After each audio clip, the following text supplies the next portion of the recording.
What's going on, everyone? I'm just a typical average American here today to react and learn about objects that only Canadians know about. This topic really caught my attention. Like, what exactly are these secrets that Canadians are keeping from the rest of us? Well, thank goodness for the internet, because today I am going to learn about all of these Canadian objects. So, with that being said, let's take a look. But today I wanted to focus on this can in particular because this is one of the most iconic ways to sell maple syrup in this country. I mean, this is actually quite an old-fashioned way. What is this? Maple syrup? In a can? I've never heard of such a thing. I'm laughing because it's like, I didn't know exactly what strange Canadian secrets and objects I was gonna get exposed to today. And of course, the first one is maple syrup, of all things. Very Canadian. Maple syrup in a can. Why? Exactly. Is this a common thing? Man, in a can, how do you close it then? Do you have to eat the entire can of maple syrup? Maybe that's not a bad thing. I don't know. I got a lot of questions about the maple syrup in a can. Most Canadians these days would buy maple syrup in glass or plastic bottles. Right. But at one time it was quite mainstream to buy maple syrup in cans like this one, meaning that if you wanted to put the syrup on your pancakes or whatever, you would first have to painstakingly open the can before you could dump it out. Seeing it actually done is very amusing to me. Like, do you just use the entire can every time? Is this an official Canadian like serving size of maple syrup? That can is like bigger than your fist, like than your hand. It's pretty big. But when you have some maple syrup on your pancakes, you want to taste it, you know? You want to know that there's some maple syrup there, I suppose. Can you like close it and store it? Maybe this was like an old-fashioned kind of thing. Maybe this was like sort of an older way of buying maple syrup. You could probably recycle the can. I know Canadians are into the whole recycling thing. We're not very good at that here in America, but let's keep going. Dump it out. And it's precisely because that way of buying maple syrup is now so quaint and old-fashioned that these cans have become such an iconic thing. Okay. This can in particular with its cute little winter scene. Little guy over here pouring it. Look at this. Yeah, he is exactly right. There's a guy making maple syrup on the maple syrup. This is so meta. It's really a very pleasing can. You could just like have this on your fireplace as a decoration or something. Straight out of the tree. These days you can buy all sorts of merchandise of it, like this charming maple syrup can cushion. No way. No freaking way. You can buy the little pillow version of this can of maple syrup. Is this like a very famous brand and can of maple syrup in Canada? You can buy a pillow. You can sleep on this can of maple syrup. Of course, this is fantastic. I bought at the Bay. In fact, even this maple syrup can I've been waving around isn't even a real maple syrup can. It's just a candle, see? A lot of Canadians these days seem to enjoy turning these sort of boring objects of middle-class Canadian life into these sort of tongue-in-cheek patriotic symbols. I guess Canadians aren't the only people that do this, but I really like this kind of thing. Like this. I think it's because I like this. I like the canned maple syrup. Maybe we should bring it back. Or but then you have to eat the whole thing at once, and that's not as healthy, and at least there's a pillow of it. Okay. Really like middle-class suburban life, and so I like the idea that that set gets to play a role in determining what our national symbols are, rather than just the government. And speaking of weird middle-class stuff, the other day a friend bought me a pair of these socks. This is a kind of higher-end version of a very standard style of Canadian sock. What is this? This is the next Canadian object? This is the next secret, top secret, super Canadian only object? Socks. Canadian classic socks, I think it says. Really? Is this like a special pair of Canadian socks? Like, how toasty does this keep your feet? I wonder. These are Canadian approved. Okay, this is a thing?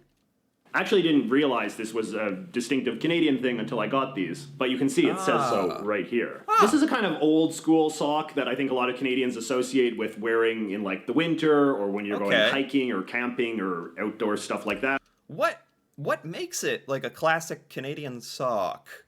The design, the style, how big it is, the material that it's made out of, maybe all of the above. I've never really seen a sock exactly like this, but I've seen socks, that kind of look like that. Like a sock's a sock. Maybe not. Maybe a sock is not a sock. Almost sounds like a song lyric. Maybe a sock's not a sock. Okay.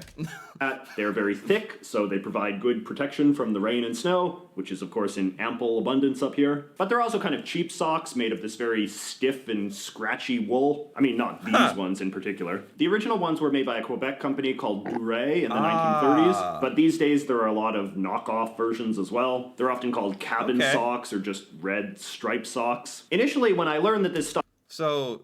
this is a specific company maybe in Quebec, and the red stripe is kind of like an iconic stripe that defines the sock as well. Style of sock was an iconic Canadian thing. I thought, oh boy, that must mean that sock monkeys are a Canadian thing too, because these are obviously the kind of socks that you use to make sock monkeys. But alas, I was wrong. Sock monkeys are actually made out of a completely different American style sock, known as the Rockford Red Heel sock. They're kind of similar, but you can see that the red bit is in a very different place.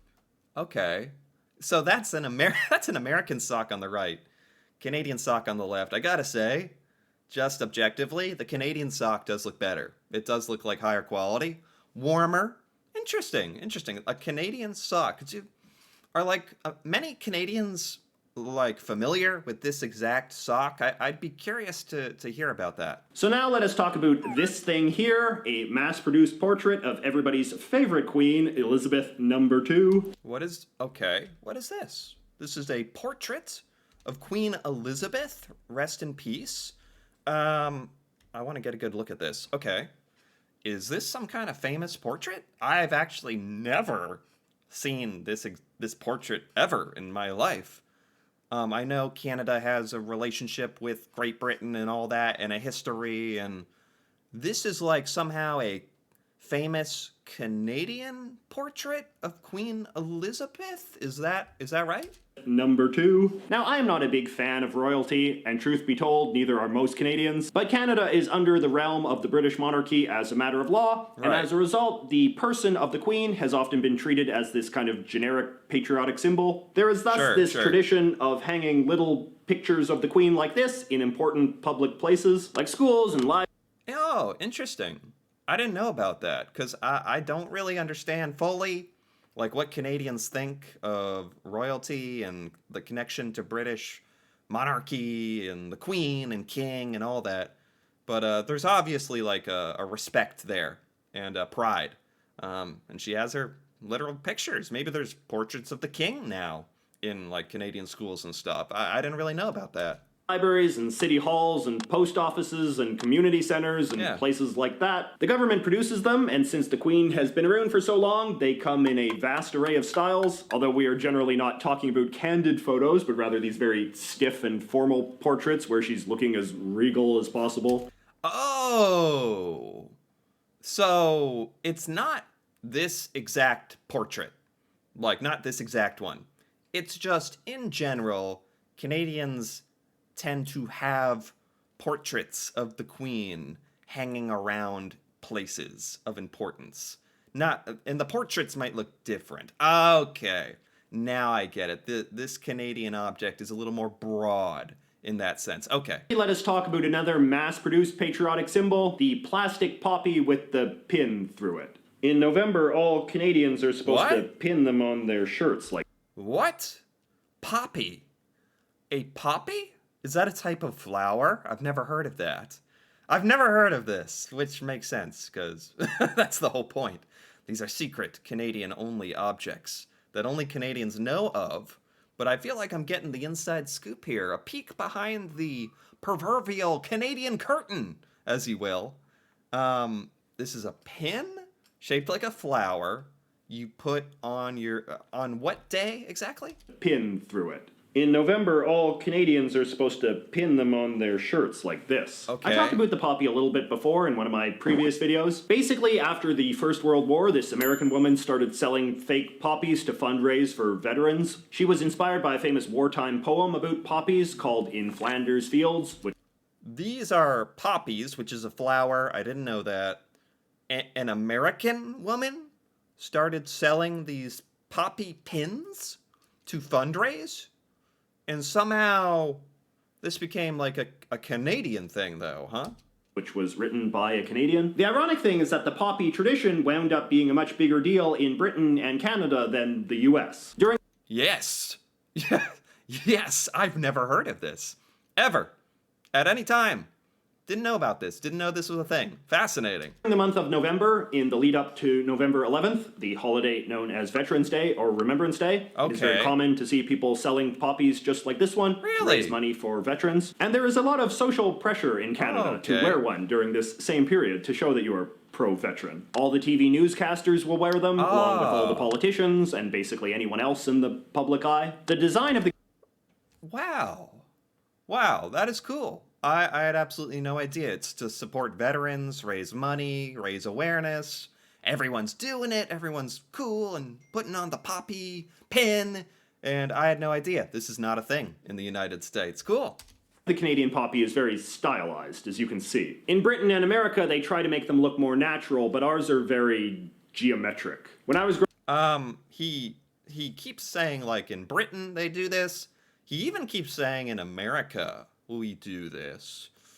I might be out of touch. Like it's possible, but I've never seen anyone wearing this. I'm gonna keep my eye out, I guess.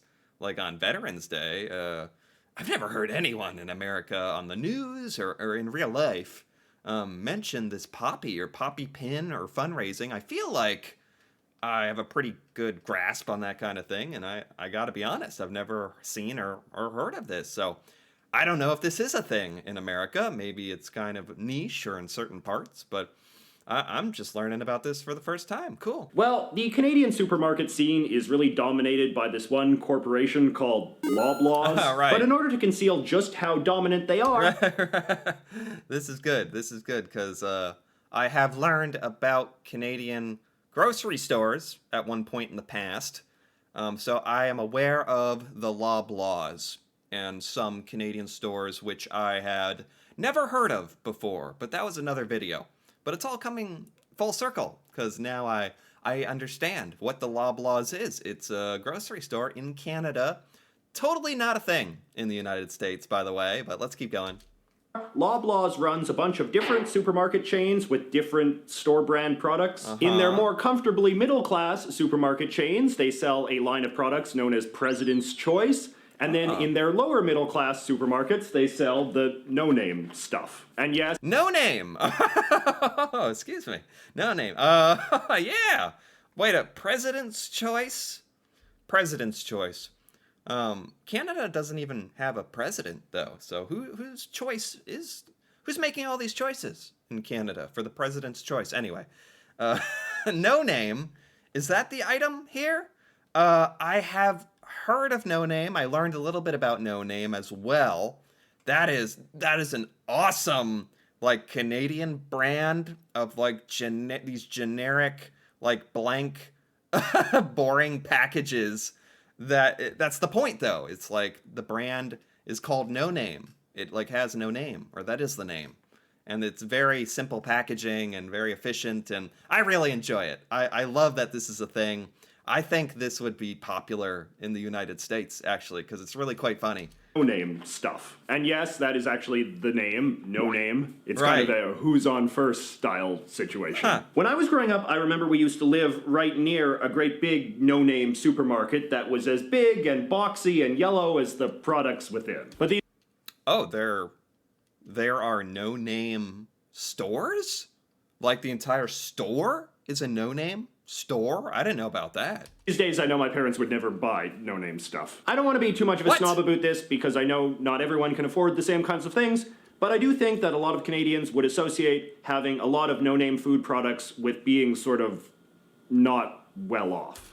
Oh no. Is that a thing? See, this is the kind of nuance I don't really understand about some of this Canadian stuff.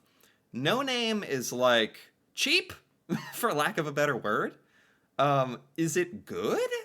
Is the No Name stuff taste good? I mean, based on the packaging, you got to admit, you wouldn't exactly expect like the No Name cookie to be the best thing you've ever tasted in your life, and it's not advertised to come across that way. I just really love the whole branding and the minimalistness and just like the pure, okay, here's an item. This is what it is. This is cocoa. This is salted butter. And that's what you're getting. And you'll like it. Or you don't buy it. But I didn't realize this was like for cost saving. Like these No Names actually like a cheap, like a low cost brand, actually. Okay. Interesting. Didn't know that. They're kind of a signifier of a certain class identity, and a pretty loud signifier too, given the packaging. Not exactly the kind of thing that you can hide inconspicuously in your cabinet. Yeah, but I love the packaging. Like, is that weird? It's so novel to me. Like, it's so different from anything we have here. It's so contrarian to the, mix mash of marketing, yada yuda gaba that you get, like, going into your brain on a daily basis. A lot of inputs, a lot of sensory overload, and then it's just a no-name brand. Solid color, simple words, and a simple picture. Chocolate cake. I actually like that about it. Until then, I will see you all next week. Oh, okay. And there we have it. That was very entertaining. Very good. That video was by JJ Makulo, and that was quite good. I enjoyed that very much. Very interesting insight into Canadian culture today. I feel like I really learned something. I feel like this was a treat. I got to take a little sneak peek into these Canadian objects, and they did not disappoint. These are absolutely, like, totally, these are things that, as Americans, like, I've never heard of these things. Like, even the No Name, I had learned about that, but up until then, like, very recently, I had never heard of it. Like, most Americans never heard of any of this stuff. Like, this is so fun to learn about. Really interesting, and pretty cool, actually. Anyway, if you enjoyed this as well, feel free to give this video a like or leave a comment with your thoughts on any of these Canadian objects here today. And if you're interested in more videos like this, me reacting to Canada and Canadian culture and learning things about Canada for the first time, feel free to subscribe for more. And until then, thanks for watching and see you next time.